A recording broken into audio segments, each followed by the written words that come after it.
اس وقت کو یاد کریے جب شروع میں جاتے تھے نواب ٹینک کے پاس بالکل ویران نظر آتا تھا، مگر آج جامعہ ربانیہ کی دین ہے کہ باندہ میں سب سے قیمتی جگہ وہی ہو گئی۔ پورے باندہ میں سب سے انمول جگہ، انمول راستہ، سب سے قیمتی جگہ وہ ہے۔ آج ہر کوئی وہاں پر زمین کا ایک ٹکڑا چاہ رہا ہے۔ وجہ کیا ہے کہ جہاں پر خدا کے دین کا کام ہوتا ہے اللہ اس کو آباد کر دیتا ہے، اور جہاں لوگ خدا کے منکر ہوتے ہیں، اس کے حبیب کے منکر ہوتے ہیں، تو بستیاں بھی ہوتی ہیں تو تباہ ہو جاتی ہیں۔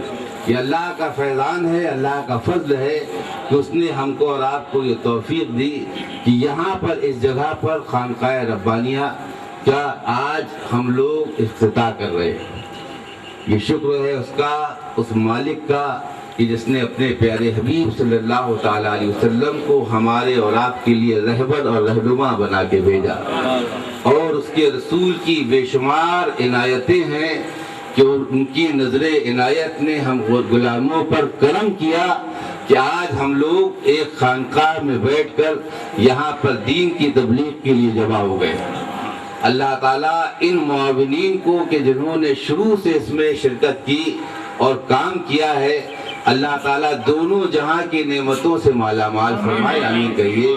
اور ان تمام لوگوں کو کہ جو سلسلے میں ہوں یا غیر سلسلے میں ہوں، صرف اہل سنت والجماعت کا ٹائٹل لگا ہونے کی وجہ سے بے شمار لوگوں نے اپنی دولت کے دروازے کھول دیے۔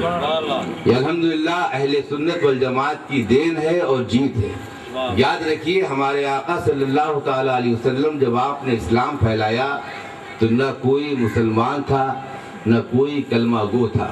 یہ ہمارے آقا کا اخلاق کریمہ تھے کہ دشمن بھی آپ کے قدموں پہ نظر آئے، جو آپ کی راہوں میں کانٹے بچھاتے تھے وہی آپ کے قدموں پہ گرے ہوئے نظر آئے۔ ایسے پاکیزہ اخلاق کے مجسمہ ہمارے آقا صلی اللہ تعالیٰ علیہ وسلم ہے۔ ایسے پاکیزہ اصول آپ نے بتائے کہ وہ لوگ کہ جو اپنے گھر کے نظام کو نہیں چلا سکتے تھے قیصر و کسریٰ کے مالک بنا دیے گئے۔ وہ لوگ جو اپنے گھر میں اپنے گھر کے اصولوں کو نہیں سمجھ سکتے تھے وہ دنیا میں ان کے پیغام عام ہو گئے، اور ایسی اعلیٰ تعلیم عطا کی کہ روم و ایران کے شہنشاہ بھی ان کی تعلیم کو دیکھ کر اپنی تعلیم کو ہیچ سمجھنے لگے۔ وجہ کیا تھی؟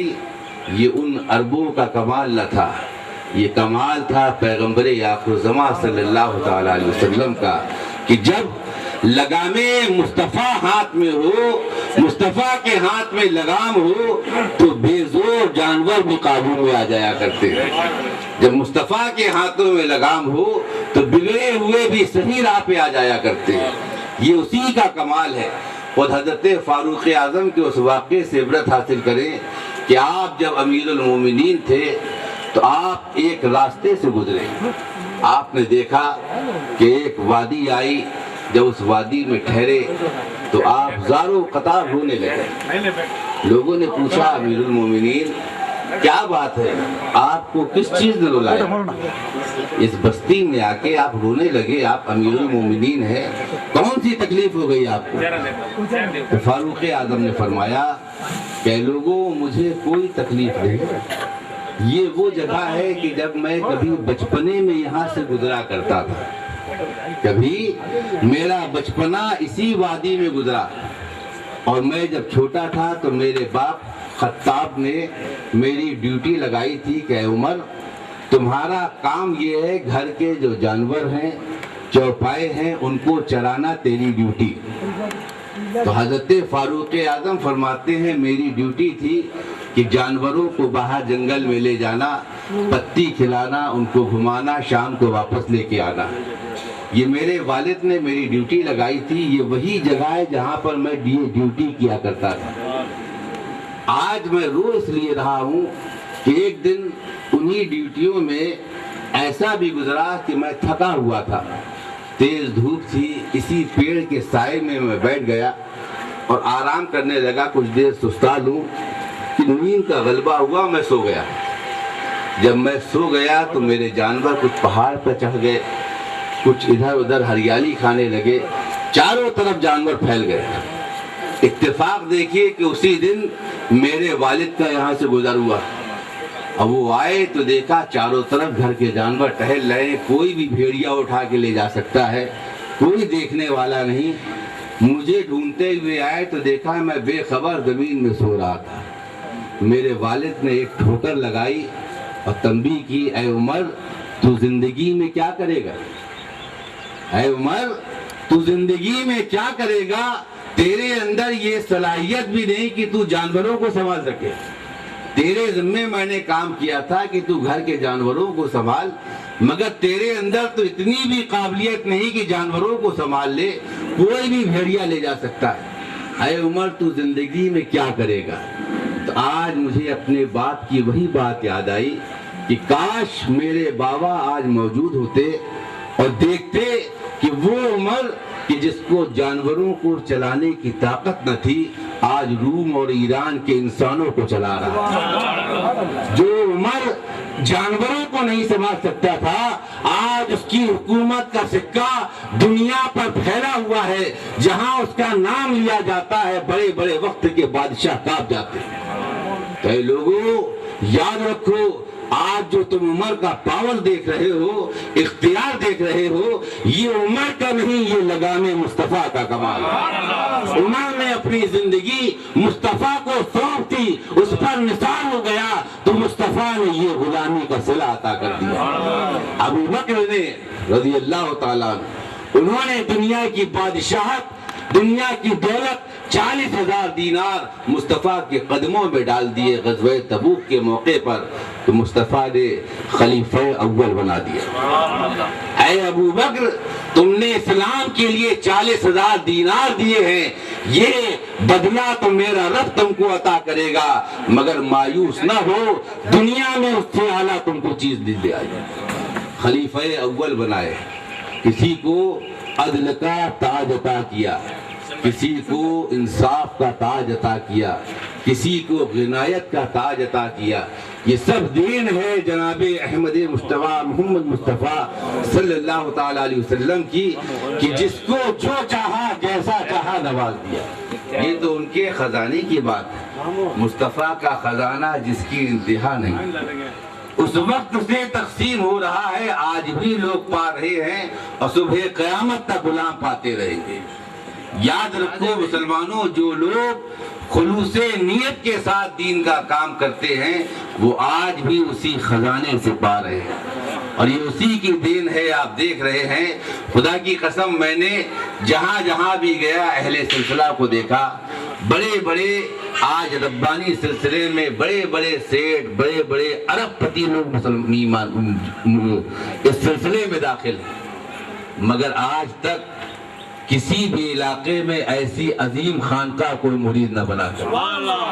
یہ آپ کے چھوٹے سے سیلم کی دین ہے کہ جہاں لوگ گمان نہیں کر سکتے تھے، سوچ بھی نہیں سکتے تھے کہ اتنی بڑی خانقاہ بن سکتی ہے، آج سیلم کے سنی جیالے مسلمانوں نے ثابت کر دیا کہ اگر دل میں لگن ہو اور رسول کریم صلی اللہ تعالی علیہ وسلم کی پانے کا ان سے صلاحیت ہو تو خدا قادر مطلق ہے، ذرے کو بھی آفتاب بنانا جانتا ہے. یہ اسی کی دین ہے.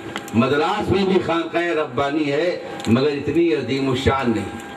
دوسرے علاقوں میں بھی لوگ کوشش کر رہے ہیں، بنگلور میں بھی کوشش ہو رہی ہے اور بھی دیگر علاقوں پہ ہو رہی ہے، مگر یہ صحرا سیلم کے مسلمانوں پہ جاتا ہے، سیلم کے سنی اور ربانی سلسلے کے والوں کے اوپر جاتا ہے کہ انہوں نے وہ کام کیا.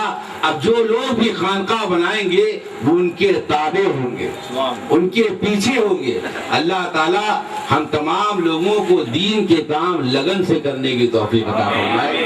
یاد رکھیے، جب انسان کے دل میں خلوص ہو اور جذبہ ہو کہ ہمیں دین کا کچھ کام کرنا ہے تو اللہ تعالیٰ بھی رہنمائی فرماتا ہے. اے بندو تم ایک قدم میرے دین کے لیے بڑھاؤ، میں 10 قدم کے راستے کھول دوں گا. مگر جہاں انانیت آ گئی، نفس آ گیا کہ نہیں میرا نام ہونا، میں کچھ کام کروں تو مجھے اس کا اجر دنیا میں ملنا، تو وہ نفس جو ہے وہ نفس امارہ ایمان والوں کا دشمن ہوا کرتا ہے. خود قرآن میں بھی اللہ نے فرمایا کہ خناس کی پہچان بتائی قل اعوذ برب الناس ملک الناس الہ الناس من شر الوسواس الخناس۔ خناس وہ ہے جو وسوسے ڈالتا ہے، دل میں برے برے خیالات پیدا کرتا ہے۔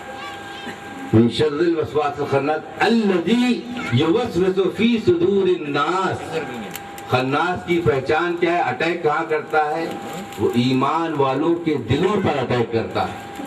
سب سے پہلے خناس دلوں پر قبضہ کرتا ہے، دلوں کے ذریعے سے انسان کو قابو میں کرتا ہے، وہ وسوسے پیدا کر دیتا ہے، دین کے کاموں میں رکاوٹ پیدا ہونے لگتی ہے۔ قرآن کہہ رہا ہے، اور وہ خناس ہے کیا؟ آپ سوچیں گے خناس کوئی ایک ایسا جانور ہوگا کہ جس کو کسی نے دیکھا نہیں؟ قرآن نے اس کا بھی فیصلہ کر دیا کہ خناس کیا ہے؟ صدور الناس من الجنۃ والناس۔ خناس وہ ہے جو جنوں میں بھی ہے اور انسانوں میں بھی ہے۔ خناس جو ہے خالی جن نہیں، جنات میں بھی خناس ہوتے ہیں اور انسانوں میں بھی خناس ہوتے ہیں۔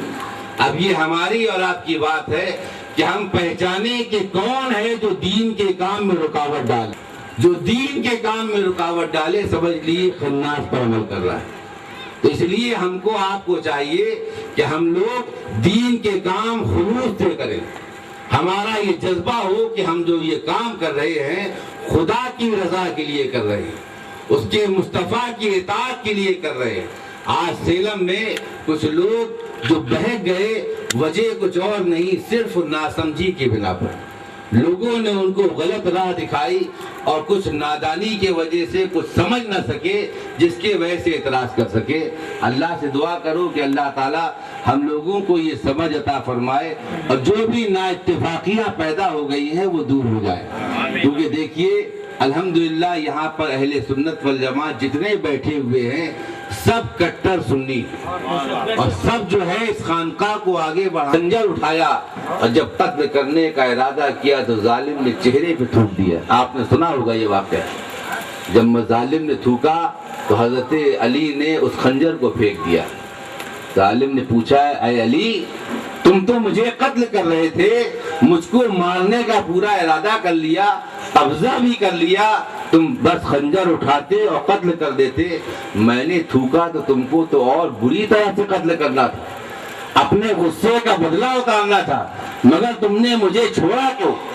تو مولا علی نے جواب دیا ظالم میری تیری ذاتی کوئی دشمن نہیں، تو کافر ہے میں ایمان والا ہوں، تیری اور میری لڑائی حق اور باطل کی ہے، حق اور باطل کی لڑائی ہے، نہ تو میرا دشمن نہ میں تیرا دشمن، لڑائی تو حق و باطل کی ہے۔ مگر جب تو نے میرے چہرے پہ تھوکا تو نفس نے کہا، خناس نے کہا اے علی اب اس کو ضرور قتل کر دے۔ تو جیسے ہی خناس نے اشارہ کیا میرے نفس پر، میرے دل پر اٹیک کیا تو دل سے آواز آئی اے علی اب تو نے اس کو اگر قتل کیا تو وہ دین کے لیے نہیں تیرے نفس کے لیے کام ہوگا۔ اور علی نے زندگی میں کوئی کام نفس کے لیے نہیں کیا، جو کام کیا ہے خدا کی رضا کے لیے کیا اور اس کے رسول کی اطاعت کے لیے کیا۔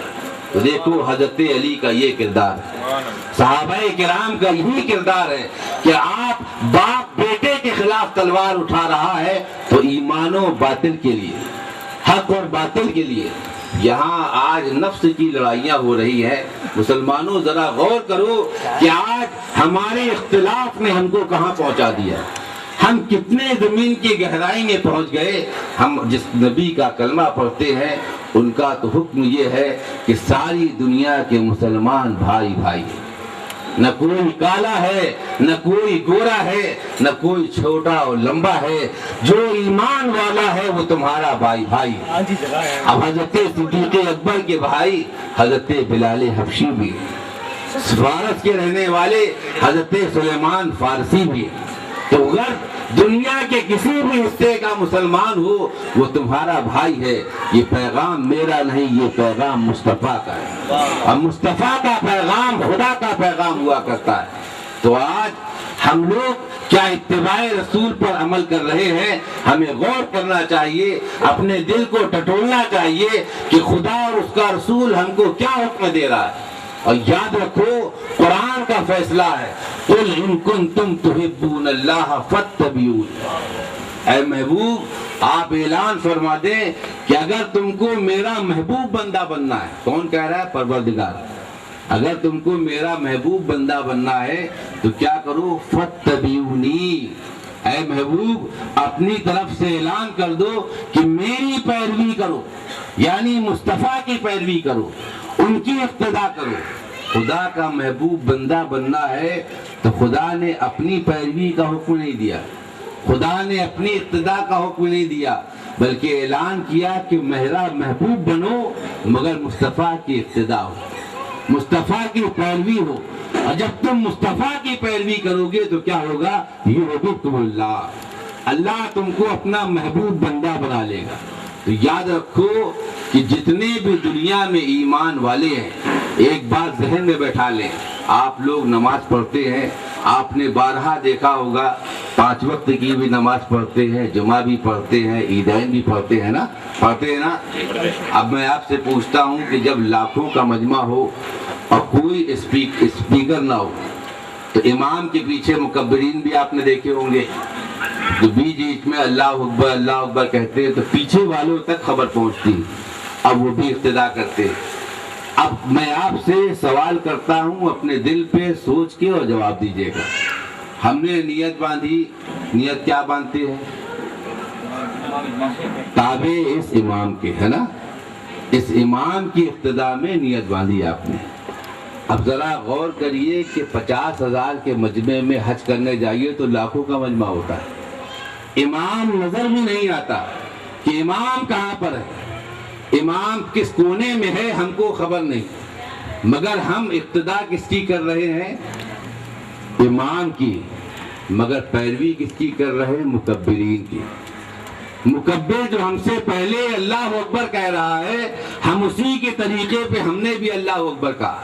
امام کی آواز تو آئی نہیں، اسپیکر نہیں ہے، آواز امام کی ہم تک نہیں آ رہی، پیچھے والوں کو۔ مگر غور کرو مسلمانوں کہ جو سب سے پیچھے والی صف میں کھڑا ہے، جس کو امام کی آواز نہیں آ رہی، وہ مکبرین کی اقتداء پہ نماز پڑھے گا نا؟ امام رکوع کرے گا مکبر تو وہ بھی رکوع کرے گا، مکبر سجدہ کرے گا تو وہ بھی سجدہ کرے گا، مکبر سلام پھیرے گا تو وہ بھی سلام پھیرے گا۔ مگر جواب دو کہ تم اقتداء تو مکبر کی کر رہے ہو، مگر نیت اس امام کی کیوں کر رہے ہو؟ نیت اس امام کی کیوں کر رہے ہو؟ تو معلوم یہ ہوا کہ خدا اور رسول نے ہم کو یہ پیغام دیا ہے کہ تم اقتداء تو غوث اعظم کی کرتے رہو، ان کے طریقے پہ چلتے رہو، فاروق اعظم کے طریقے پہ چلتے رہو، مولا علی کے طریقے پہ چلتے رہو، خواجہ ہند کے طریقے پہ چلتے رہو، اپنے پیر و مرشد کے طریقے پہ چلو، عالموں کی پیروی پہ چلو، مگر یاد رکھو رہنما اور مقتدا صرف میرا محبوب ہے۔ امام برحق اگر کائنات میں ہے تو وہ خدا کا محبوب ہے۔ ہم نیت کریں گے تو اسی امام کی کریں گے۔ یہ لوگ اس رسول کے تابع ہیں تو ہمارے لیے سر کا ہمارے تاج ہیں۔ جو بھی اللہ کے ولی رسول عظیم کے، رسول اعظم کی تعظیم کر رہے ہیں، ان کی اقتداء کر رہے ہیں، ان کی پیروی کر رہے ہیں، تو وہ ہمارے بھی رہنما بنے ہیں۔ کیوں؟ ہم پیچھے اس امام کی ہے، نیت تو اسی امام کی ہے، مگر یہ مکبرین ہیں جو اس امام کی اقتداء کر رہے ہیں تو ہمارے سروں کا تاج بنے ہوئے ہیں۔ یہی حال ہے کہ کائنات میں جس کونے میں جاؤ اولیاء کرام موجود ہیں، صحابہ کرام کے مزارات موجود ہیں، بڑے بڑے غوث و ابدال آج بھی دنیا میں موجود ہیں، مگر یہ سب مصطفیٰ کی اطاعت میں ہیں، مصطفیٰ کی پیروی میں ہیں، تو یہ ہمارے لیے رہنما ہیں۔ کیونکہ یاد رکھو ایک چیز ذہن میں بیٹھا لے اور یہیں پر میں بات ختم کر دوں گا کہ الوہیت کی شان مصطفیٰ ہے۔ اگر خدا کو پہچاننا ہے تو اس کے رسول کو پہچان ہوگی، اس کے رسول سے خدا کو پہچانا جائے گا۔ خدا کو کیسے پہچانا ہے؟ رسول کے ذریعے نا۔ تو معلوم ہوا الوہیت کی شان رسالت، اور رسول کو پہچاننے کے لیے کیا ہے؟ تو رسول کو پہچاننے کے لیے اس کی شان ولایت ہے۔ خدا کو پہچاننا ہے تو مصطفیٰ سے پہچانو، اور مصطفیٰ سے پہچاننا ہے تو ولیوں سے پہچانو۔ ولی تم کو مصطفیٰ کے در تک پہنچا دیں گے اور مصطفیٰ تم کو خدا تک پہنچا دیں گے. یہی سلسلہ ہے, یہی اتباع ہے. اللہ سے دعا ہے کہ پروردگار عالم ہم تمام لوگوں کو اس ساری چیزوں پر عمل کرنے کی توفیق عطا فرمائے. ہم جب تک زندہ رہیں اللہ کے ولیوں سے محبت کرتے رہیں, ان کی پیروی کرتے رہیں, انہی کی اقتداء میں رہیں گے تو انشاءاللہ مصطفیٰ بھی خوش ہوں گے, اور مصطفیٰ جس سے خوش ہو جائیں خدا اس سے خوش ہو جاتا ہے, ہماری عاقبت بن جائے گی. اللہ تعالیٰ ہمارے دلوں میں جو بھی بغض و کینہ تھا اس کو اپنے محبوب کے صدقے میں دور فرما دے. پروردگار سرزمین سیلم میں جتنے بھی مسلمان ہیں ان کو دلوں میں ایک دوسرے کی محبت پیدا فرما دے. پروردگار ہم تمام لوگ جب تک زندہ رہیں مولا تیری عبادت کرتے رہیں, تیرے رسول کی اقتداء کرتے رہیں اور اولیاء کرام سے محبت کرتے رہے. مولا وہ انصار مدینہ تھے کہ جو سب کچھ قربان کرتے تھے مصطفیٰ پر. مولا ہمارے دلوں میں بھی وہی جذبہ پیدا فرما, ان کے صدقے میں کہ ہماری جان مصطفیٰ کے لیے نکلے, ہمارا مال مصطفیٰ پہ قربان ہو, ہماری زندگی کے ساتھے ساتھے مصطفیٰ پر قربان ہو جائیں. یہی ہمارے لیے آخرت کا انمول تحفہ ہے. مولا ہم تمام لوگوں کو مصطفیٰ کے طریقے پر چلنے کی توفیق دے. ہمارے آقا نے بغض و کینہ کو دور کرنے کا حکم دیا. مولا ہمارے دلوں سے بھی عداوت و دشمنی کو دور کر دے. مولا مصطفیٰ نے عالمین کے مسلمانوں کو بھائی بنایا ہے. مولا ہم کو مصطفیٰ کی اقتداء میں رہ کر اپنے دلوں سے اپنے بھائیوں کی عداوت کو دور فرما دے. مولا ہمارے دلوں میں اتباع رسول کے صدقے میں جو بھی بغض و کینہ تھا اس کو دور کر دے. مولا آج سے ہمارے دلوں کو پاک اور صاف کر دے. ہم سب کو بھائی بنا دے, چاہے روم اور ایران کا ہو یا ہند و پاک کا ہو, کسی بھی حصے کا مسلمان ہے وہ ہمارا بھائی ہے. اور مصطفیٰ کے بتائے ہوئے اصول یہی ہے. مولا جب تک بھی زندہ رہے ہم لوگ اتباع رسول پر چلتے رہے. مصطفیٰ نے اعلان کیا کہ جو مجھ سے محبت کرتا ہے وہ میری سنت سے محبت کرتا ہے, اور جو مجھ سے محبت کرتا ہے وہ خدا سے محبت کرتا ہے. جس نے میری سنت کو چھوڑا اس نے مجھ کو چھوڑا, اور مجھ کو چھوڑنے والا خدا کو بھی چھوڑ بیٹھتا ہے. پروردگار ہم تمام لوگوں کو سچا عاشق رسول بنائے, ہم کو سنت رسول سے محبت عطا فرمائے, اولیاء کرام کے طریقے پہ چلنے کی توفیق دے.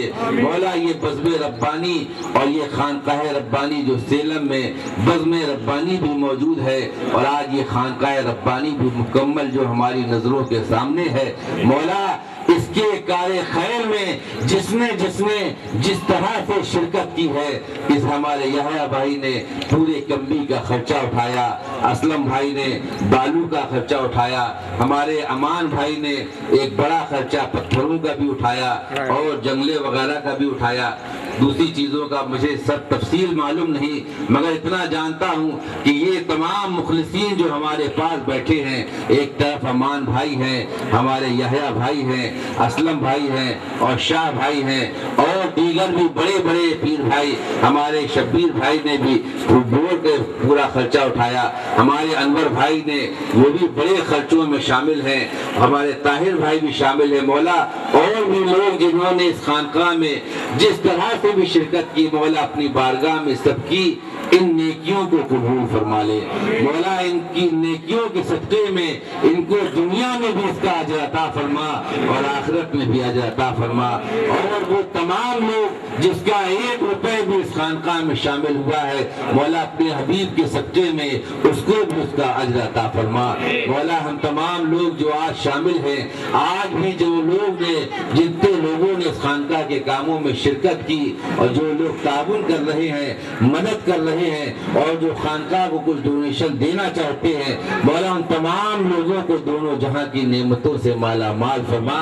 مولا ہم لوگ اولیاء کرام کے خادم ہیں, مولا ہم جب تک زندہ رہیں اولیاء کی محبت بھی ہو, تیرے حبیب کی چاہت بھی ہو, صحابہ کرام کی اقتداء بھی ہو, مولا تیری عبادت بھی ہو, اسی طرح زندگی نہیں گزرے، جب تک زندہ رہیں ہماری زندگی اسلام پر ہو مولا، اور جب اخیر وقت ہو تو خاتمہ ایمان پر ہم تمام کو نصیب فرما مولا، ہمارے پیر مرشد کو صحت و تندرستی عطا فرما، ہمارے بزرگوں کا سایہ ہم پر قائم فرما مولا، ہم اہل سنت والجماعت کا بول بالا فرما مولا، جہاں جہاں دنیا میں مسلمان آباد ہیں آج اس مبارک دن کی وجہ سے مولا تمام عالم اسلام کی حفاظت فرما مولا، مسلمانوں میں جو پریشان ہیں ان کی پریشانیوں کو دور فرما، آج مولا دنیا کے اکثر ممالک میں مسلمان پریشان کیے جا رہے ہیں، دشمن کی طاقتیں